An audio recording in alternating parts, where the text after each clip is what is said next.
sure a lot of people are very surprised to learn that you supported raising the minimum wage to $15 an hour.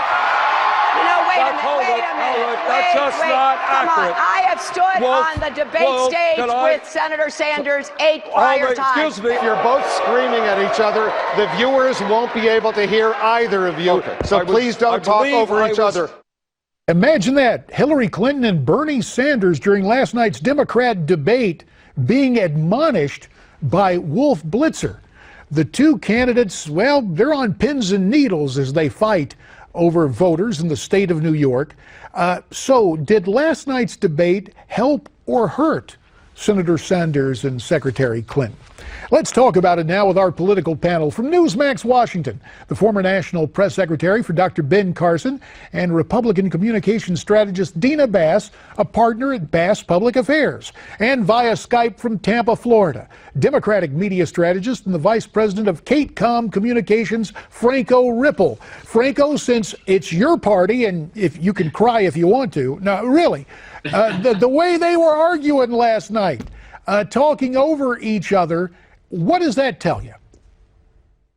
Well, it's certainly that it was a spirited debate, which, you know, I've on this program sort of decried the tone of the Republican debates, and I think last night sort of approached that in terms of the tone. But the reality is that it was about policy and not about personal differences or appearances, which is what the Republicans tend to talk about. I actually thought it was an extremely strong night for Secretary Clinton. Senator Sanders really had a very poor night, I thought. I'm serious now. It's for a couple of reasons. And one is because she absolutely skewered his argument about the Wall Street transcripts by saying, why won't you release your tax returns, which he said he'll do, quote, in due time. She had a very strong answer tying together Syria and Libya and about how important it was to depose Gaddafi there as opposed to Assad, who's still in power. Fair enough. We understand that you think she did pretty well, but boy, Bernie hit back at her pretty effectively, did he not, Deana? And really, when you see there's all the talk about the rift in the Republican Party, fact is, Deana, there's a big divide for Democrats, is there not?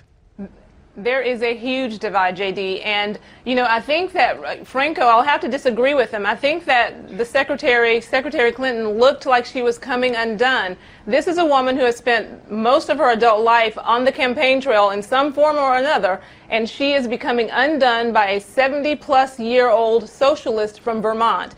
And this is something that she was not expecting. She had no intention of being, she said it a number of times, this is the 8th or 9th debate. She had no intention of being at this point in the campaign cycle, having to, you know, really fight for her political life against a socialist.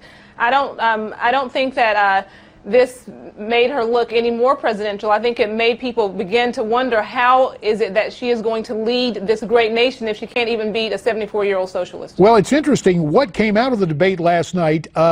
Mrs. Clinton's Wall Street speeches really became a hot button issue. So Mrs. Clinton's successor in the Senate, she's one of Hillary's supporters, United States Senator Kirsten Gillibrand told CNN earlier today that Hillary should and will release transcripts of those speeches. Let's look and listen. I think she cares deeply about openness and transparency, and I think she will release those speeches at the appropriate time.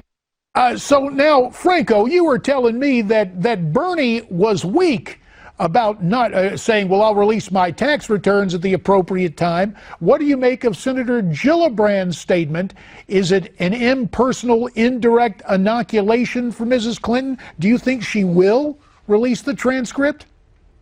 Well, I'm sure if she chooses to release transcripts of private remarks she made to private business organizations, she'll do so whenever it's most appropriate or necessary. But I think what's a bigger issue, and I'm really glad that Hillary Clinton is tying this issue together with the tax returns of Bernie Sanders. Why won't he release them? He says it's simply because he's been, quote, a little busy, as you can imagine, and that his wife does their taxes. That's fine. Why won't he release them? Why won't he give? This is a standard thing that the American people expect of their candidates. And I really am curious, seriously, as a Democrat, why won't Bernie Sanders release his tax returns? What is he afraid of? Well, it's interesting, making public what is private. Something else going on, and Deana, we'll give you the last word on this.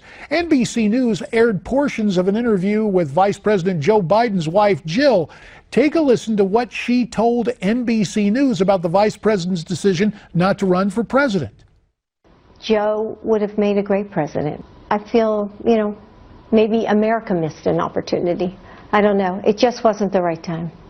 So what about that, Deana? Is she offering regrets, or is she trying to paint a picture for him to get in this race? 15 seconds for the answer, please, ma'am. You know, I think that there are probably a lot of Dems who regret not having gotten into this contest, but the bottom line is that this is a different kind of campaign cycle, and when you look at the success of a candidate, outsider candidates like Donald Trump, Bernie Sanders, they're looking for something a little different. Yep, and what might have been. Deana Bass in Washington, Franco Ripple in Tampa. Thanks.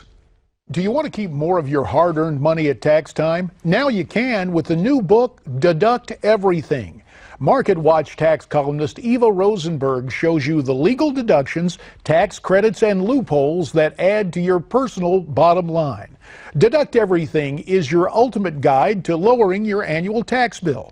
This book has specific advice and great money-saving tips throughout. For example, on page 232, you'll learn what to do if you receive payment as a juror on juror duty and your company also reimburses you.